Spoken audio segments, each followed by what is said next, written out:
Stop Ebola. Chronique Stop Ebola inaletwa kwenu na UNPC, yaani muungano ya wapasha habari jimboni Kivu ya Kusini. Kipindi hiki kinakuwa kikisapotiwa kifedha na Coopération Suisse DDC nchini Kongo. Chronique Stop Ebola. Tujue gisi ya kujikinga. Karibu kufuata kipindi ya leo. Tuanzie kipindi ya leo na kujiswali kwa mengi inayosemekana kwenye mitandao ya kijamii kuhusu Ebola. Umewahi kusoma kwenye mitandao ya kijamii na kusikia wanazungumzia juu ya Ebola? Nilishawahi kusoma kwenye mitandao ya kijamii na mambo ya ugonjwa wa Ebola inakuwa ikizungumzwa zaidi.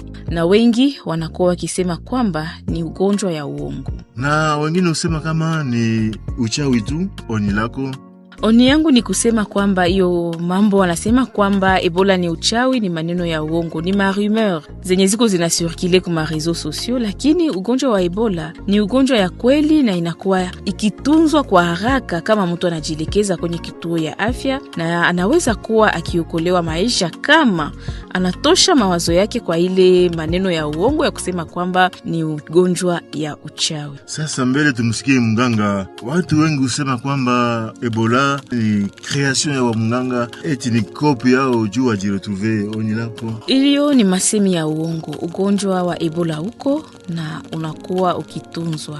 Na kama ugonjwa unakuwa ukitunzwa ni kwa wale ambao wanakuwa wakifata na kushika shauri ya wanganga, kushika shauri ya wenye kuhusika na afya, na wanakuwa wakipona. Wale wakisema kwamba ni COP ni wakati wanaona province inchi iko mobilize kwa kujihusisha kabisa kutunza wale wagonjwa wa Ebola ili ugonjwa isiweze kusambazwa. Sasa wanaona waganga wanakuwa mobilize vile wanawazia Kenicop wakati wako najihusisha kwa kuokoa maisha yao. Mbele kumsikia mganga, tueleze tunaweza kufanya vipi hapa kwetu mjini Bukavu kwa gisi tuvunje hizo rumors zinazosambazwa kuhusu Ebola? Yenye tunaweza fanya hapa kwetu ni kuweza kuheshimu kwanza mbinu zote zilizochukuliwa na viongozi wa afya ili tuweze kupiganisha hiyo ugonjwa wa Ebola. Kunawa mikono mara kwa mara na sabuni na maji yenye kutiririka, kuheshimu hizo kanuni, pia kufuata hiyo message za sensibilisation ambazo zinakuwa zikipita kwenye radio mbalimbali hapa kwetu. Kwa sasa tumsikilize Dr. Claude Baizire ambaye anakuwa wa DPS.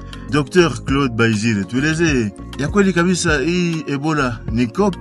Ni kusema kama mambo kama ile mara mingi kukiwa epidemi watu wanazoea kusema vile, na ni kuelezea tu kama Ebola iko ndani ya jimbo ya Kivu Kusini, na tuliweza kuchikaza hapo. Unajua tuliweza kusema kama hapo Biche Muresa taa wa afya ndogo ya Kaungu kuliweza kuwa visa 3, na ni vile jimbo ilikuwa na vivyo 3, na mpaka hivi kwa leo ndio tunakuwa na watu wenye